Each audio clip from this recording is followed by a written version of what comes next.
At one point in our lives, we've made an assumption that we ultimately regretted. But we probably learned from that assumption. I've made a lot of those bad assumptions in my life. I've learned a lot from them. But there's one that particularly stands out that absolutely changed my life. So about 7 years ago, I was struggling with a kidney disease, an inherited kidney disease called polycystic kidney disease. Runs rampant in my family. So what happened is I was in and out of the hospital constantly. And I got to tell you something.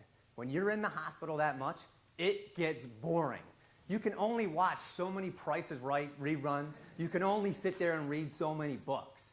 So what I would do is I'd grab my IV pole and I'd start walking around the hallways. My source of entertainment was eavesdropping on all the conversations the nurses were having with their patients. I'm like, oh, that's interesting. I never knew that about cardiovascular disease. Next room, etc. I'll never forget one room that I came upon.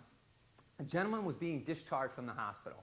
From what I could gather from this conversation, he had been in the hospital for quite some time, and he had some sort of heart surgery. And the nurse said, well, aren't you excited? You're getting out of here. He's like, I'm really excited. She goes, what are you going to do? I'm going to take my wife out to dinner. She goes, that's fantastic. Where are you going to take your wife? Oh, we're going to go to McDonald's. I'm like, your wife is going to be pissed. You're going to McDonald's? Oh, my goodness. So I'm like, I can't believe he just said this. How is the nurse going to respond to this? And she said to him, I don't know if that's the greatest idea. And his response is what changed my life. He said, don't worry, I'm going to get the fish fillet. Good answer? So immediately, I grabbed my IV pole, I'm like, walk towards that room. You kidding me? Fish fillet? And I was really angry. And I kind of thought about what he said. And all the time that I had spent in the hospital, dialysis units, doctor's offices, all the people that I came across that were struggling with disease, I had a very bad attitude towards these people. Because I knew a lot of them were there because the choices they made in the foods they ate, and the inactivity in their lives. But that was not a good thing for me to do. It was a very bad attitude because my background is in health and exercise science. These people don't know better. And when I go back and think about his response, and he said, don't worry, I'm going to get that fish sandwich, he actually thought that was a healthy choice. He thought that was a good decision. And that's when I said, you know what? If I recover from what I'm going through, my goal is to reach as many people as possible to make sure they understand the simple aspects of nutrition and exercise and how they can change our lives. Listen, I want to change a lot of lives. With 315 plus million people in the U.S., that's a lot. What's interesting, 117 million of those people have one or more chronic diseases that could have been offset if they chose better foods, if they moved around a little bit more. 1.5 billion people are either obese or overweight. Listen, I could talk statistics all day, numbers all day, but I don't want to talk about that. There are many variables that we can do to change this. I want to talk about one, and that's how we get our information and how to keep that information simple. Listen, we hear about nutrition and exercise every single day. We see it on social media, out with friends to dinner, we talk about it, news, magazines, whatever it may be, we hear about what's right, what's wrong, etc. And then you have all the experts, all right? I put that lightly, experts, okay? Ultimately, these experts are pushing supplements. They're pushing extreme ways to exercise, etc. Often, they're making things more difficult, and often, what they preach is not evidence-based. There's no scientific literature to support it. Ultimately, they're getting something out of it, all right? But when we take away, it's not simple. They're making things way too difficult. So I grew up in Northeast Philly. I'm a small guy. I have a big mouth. So I figured, you know what, I got to learn how to defend myself at one point in my life. So I started taking, from very early age, I started taking some boxing, some karate, a little bit of wrestling. I did this all the way up into my late 20s. And I saw a lot of instructors. And I'll never forget this one instructor I had. He was very, very good. And the reason was he stuck to the fundamentals. We went in there every day and we learned the same punches, the same kicks, the same footwork. I learned a lot from him. It carried over into me learning those skills the rest of my life and holding on to them. Now, a lot of the other instructors I came across, basically the first day, we're going to learn a couple, punches. Second day, you're going to learn a flying jump kick. What? Flying jump kick? I don't even know how to punch, and you're having me jump off chairs. No, thank you. They didn't stick to the fundamentals. There's a great saying, proverb. I love it. Feed a man a fish, you feed him a meal. Teach a man to fish, and you feed him for a lifetime. That's what I want to do. I want to feed people for a lifetime with the fundamentals. And listen, it's not that hard. If you go to ShopRite, all right, today, I'm going to get you strawberries. I'm going to put down the strawberry Pop-Tarts. Congratulations. You made a fantastic decision. If you decide to get the oatmeal over Captain Crunch, that's a terrible decision. Captain Crunch is the best cereal on the face of the earth. You see where I'm going. We can keep this pretty simple. But unfortunately, what makes nutrition specifically so hard to understand, so hard to grasp, is the diets out there. Everyone at one point in their life has been on a diet. And unfortunately, diets make things difficult. Diet is like religion nowadays. You see something about diet on social media every single day. On the news, every single day. And I hate to admit this, but they work. And the reason they work is there's some set principles. One, it's structured. It's more structured than we normally eat. Two, they often eliminate processed foods, which is a good thing. And they often eliminate one major macronutrient, whether it's protein, fat, carbohydrate. And what this does, we intake less calories, we're more structured, like I said, so we see gains. We lose weight, our blood work might be a little bit better, but ultimately, the bad thing about this, it's quick fix. It happens overnight. And this is why we yo-yo with diet, because they create boundaries. You can't eat certain foods. So when you have ice cream, you have failed your diet. You've stepped outside that boundary. And that beats you up. And what happens is you do it again, and you do it again, to the point where you're not following that diet, and maybe some of the good nutritional principles that diet has instilled. So that's why we yo-yo so much. But let's look at just some essential nutritional habits that we can instill into our lives when we go shopping every time. We've heard this time and time again. Let's seek out fruits and vegetables. Let's seek out foods with lots of fiber. All right, your oats, your grains, your fruits, your vegetables, your dark leafy greens.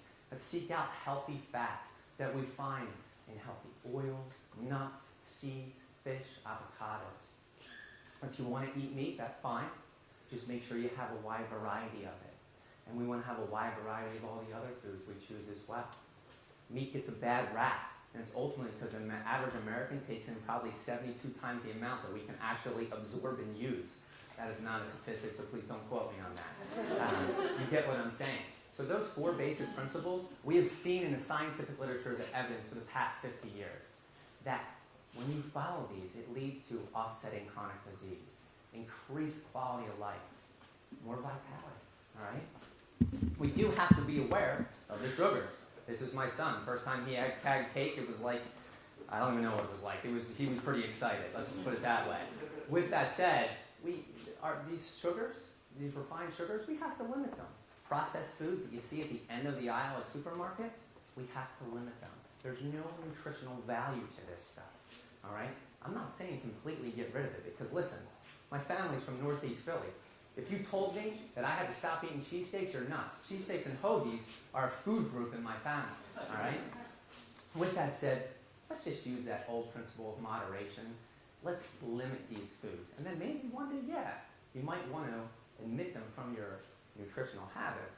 But again, we're all human. And unfortunately, with these salty, sugary-based foods that we like, we watch a lot of TV while we eat them. And we watch a lot of terrible TV, let me tell you. So with that said, the average American is spending 9.5 hours a day, plus looking at their phone, on the computer, or watching TV. The average American spends 160 minutes in front of the TV a day, but they spend less than 20 minutes in a kitchen preparing food. Martha Stewart is pissed if she found out you were only spending 20 minutes in the kitchen a day. She's not happy. All right? And what else does this cause? Inactivity. We're not moving. We're not moving at all. We need to get out and move more, all right? Because we have a lot of things that ultimately just set us up to sit down and sit down a long time. Dr. Stephen Blair did a study looking at the predictors of death. The number one predictor of death was low cardiorespiratory fitness, aka sitting disease. We sit too much. Yeah, we have to get out and move more. I'm not telling you have to run a marathon, all right? I'm saying you need to get out 30 to 45 minutes a day and move, all right? Walk your dog, ride a bike. The American Council of Sports Medicine says 30 to 45 minutes a day is what we need to get. Now listen, that's a reach for many of us. I coach athletes to do 5Ks, 10Ks, marathons, sprint triathlons, etc. Some of them don't do 45 minutes a day of activity. That is a goal. That is something you want to reach for. You maybe start off at 10 minutes a day, all right? Maybe 10 minutes in the morning, 10 minutes at night. But the key thing is with movement, we want to do it frequently. We don't want to just walk our 30 minutes and then go sit down for 9 hours. Because what we're seeing in the literature is that 30 minutes is not as beneficial for you when you follow it up by sitting hour after hour after hour. Get up and move. Now there are even treadmills at work. All right? I love this idea. We're thinking outside the box. You're walking at work. But if you ever watch these treadmills, I kid you not, this is how fast the people are walking. All right? That's not doing much for you. If you can't fit in 10 minutes in the morning, 10 minutes at night, without doing it while you're working, you're booking yourself too tight. It's time to work on some time management, let alone basic nutrition and exercise. All right? Get out, move often. Now look, that's it. I told you the basic principles of nutrition and exercise. Very simple. How do we implement them? How do we make them last a lifetime? When I first started my health consulting company 12 years ago, I was very excited for my first client. I had 30 pages of paperwork I had him fill out because I wanted to know everything about this person. And as I'm going through, I'm seeing a lot of red flags, okay? Over 40 years old, 50 pounds overweight, lots of medication, high blood pressure, risk of cardiovascular disease because it's in his family. And then I saw it. I'm like, oh, well, here's your problem. You eat 6 Snickers bars a day. That's a lot, all right? Stop eating Snickers bars. Pay me. All right, well done. All right? If I would have done that, though, 2 weeks later, I would have been right back on the horse. And he would have ultimately been maybe eating 6, 7, 8 Snickers bars. So what I did over the next 15 months is I gradually brought that out of his nutritional choice. 15 months later, he was eating 2 Snickers bars a day, cut up into 6 pieces. He was implementing every single thing I just told you about in small doses. We took the baby step approach. All right? We didn't take the fast food, quick mentality approach. I want to do everything overnight. Now, when you instill this stuff in small steps, they don't become chores, they become habits. And that's what we want to instill. We want to instill the basic principles that I just gave you. You'll remember that. You've heard a lot of it before. And then you just want to do it in a baby step fashion. So do me a favor. Tell everyone. Thank you.